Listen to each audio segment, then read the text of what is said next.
We are in much joy that our messages are received in such an energetical mode. This means also that one's being is opening up to a higher level of itself, allowing this to take place within a greater acceptance of the truth of the Soulself. So, we know the postman is not going to deliver these envelopes, and we are not getting them by email. In fact, it is understood they are metaphorical, each one adapted to the individual's knowing. Is this correct? Often in spiritual messages, it is said that you should do things that make you feel good or that produce joy. Yes, this is true, if we are talking about things that feel good on a soul level. If something feels good or produces joy on a soul level, then yes, do it.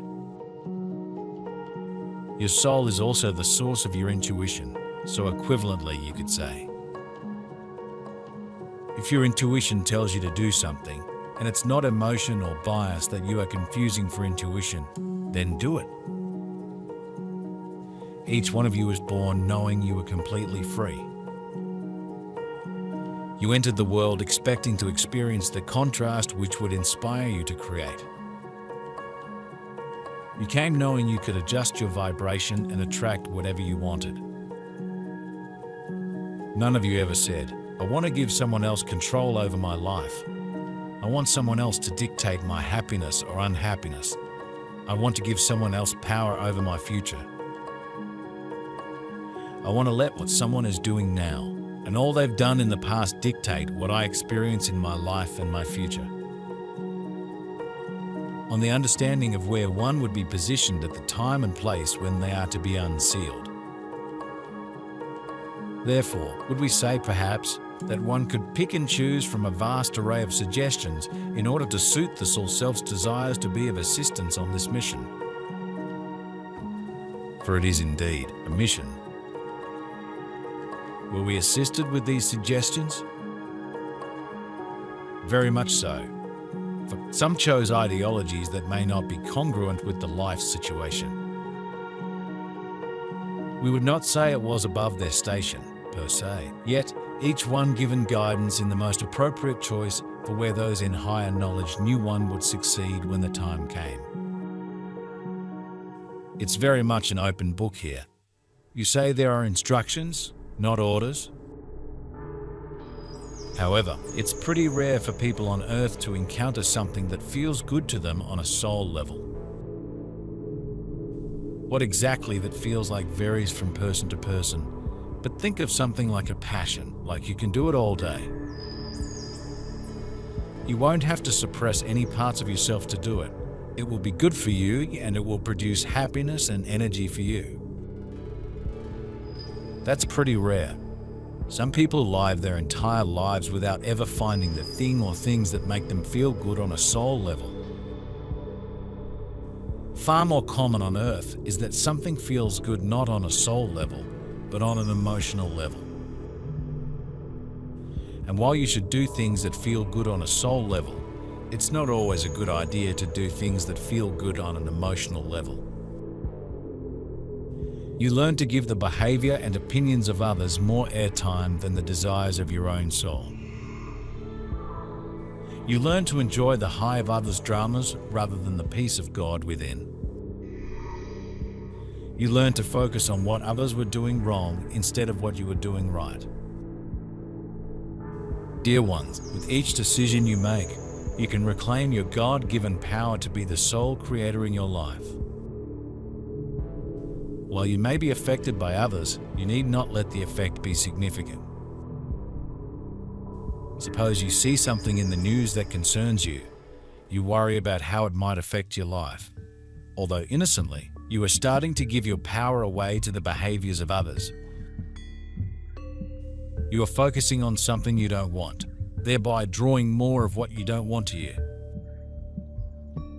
If instead you see something on the news that concerns you and remind yourself immediately, "Oh well, this is someone else's journey I am witnessing. I create my own reality. I will sit briefly and envision a better and kinder world." Then, dear ones, even if the behavior on the news is violent and angry, you will attract kind and loving souls into your life. Ranging from what to what? Folk are keen for examples, if that is appropriate. Firstly, may we say, one will feel the knowledge contained. One will feel as if they have known this awareness their entire life, which of course they have. Yet, on what level of doing? Clearly, it's not going to be mow people's lawns every Thursday. What exactly are we talking here? On a level of absolute knowing of one's pathway. Many would say at last. You see, we are unable to give exact messages because the receiving of them will be a moment, where true completion of understanding why you are here can be found. It is not a matter of you go and do this and you go and do that. Firstly, it will be a knowing of the readiness. The absolute knowing, and as one continues about their days, opportunities will be presented to each in order to carry out their instructions. One extreme example of this is that some Earth humans are sadists, and to them it feels emotionally good to hurt people. So, should they hurt people? No, because that doesn't feel good on a soul level. So this is one example of something that feels good on an emotional level, but not on a soul level, and you should not necessarily do those kinds of things. Okay, maybe now you say, all right, of course don't harm others. But also to some people it feels emotionally good in the moment to eat a pile of junk food. To some people, it feels good to have sex with someone even if it's obvious beforehand that this will be a net negative for them in the medium term. To some people, the thought of doing something challenging may very well feel emotionally scary or unpleasant. But doing that challenging thing may very well be a good idea in the medium term. As you can see, just because something feels good emotionally doesn't necessarily mean you should do it. Similarly, just because a situation or person feels good emotionally doesn't necessarily mean that the situation or person is good. Just because a situation or person feels bad emotionally doesn't necessarily mean that the situation or person is bad. Again, this judgment is only accurate if something or someone feels good on a soul level. Suppose you are around someone in your personal life who behaves badly, a boss, coworker, child, or spouse. You can't help but witness their anger, upset, or worry. They are right in front of you. You may not be able to control them, but you can control how much you focus on their negativity versus how much you focus on their light or the light in anything else around you.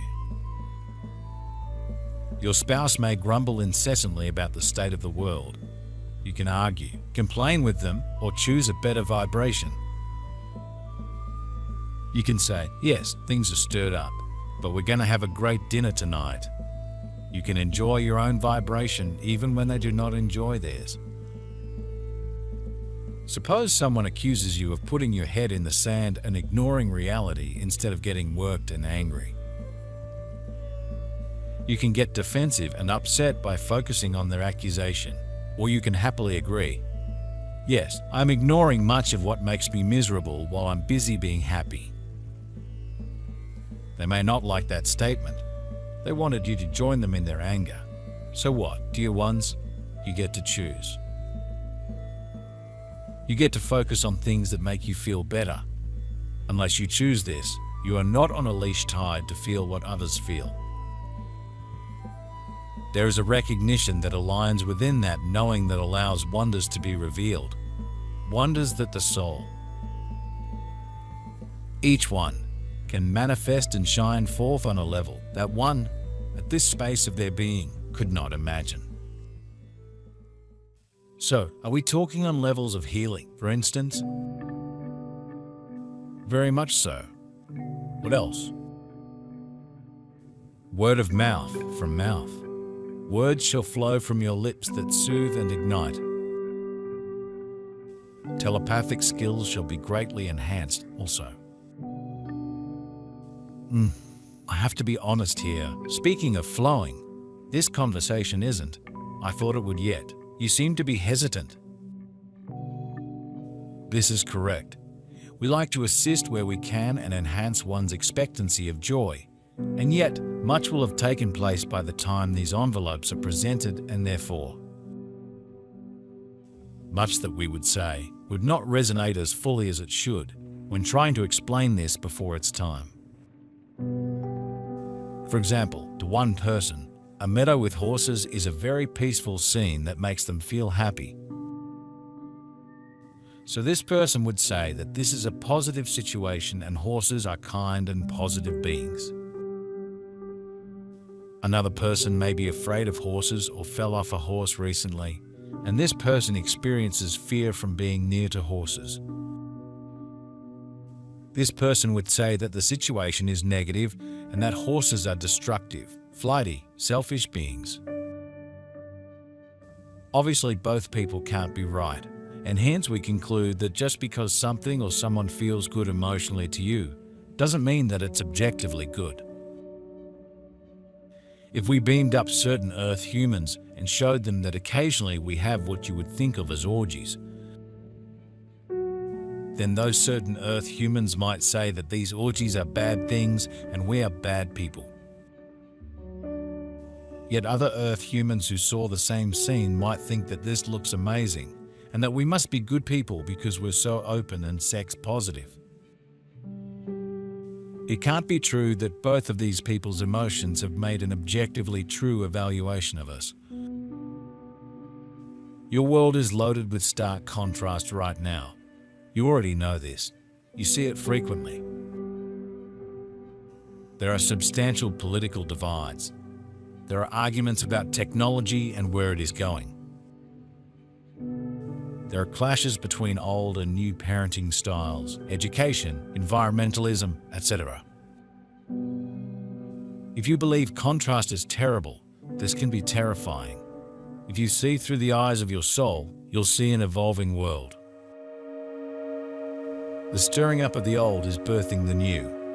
The political division inspires young souls who are focusing on solving the world's challenges here and now. While old systems argue about the best way to clean up the environment, young people are actually doing it. While people debate and rage about politics, other individuals are vibrationally and physically creating a unified world in their own lives, connecting with those who also want harmony. You cannot change systems by fighting systems. You cannot change others by making them wrong. You will only defeat yourself. You will chain yourself, vibrationally speaking to that which you focus upon.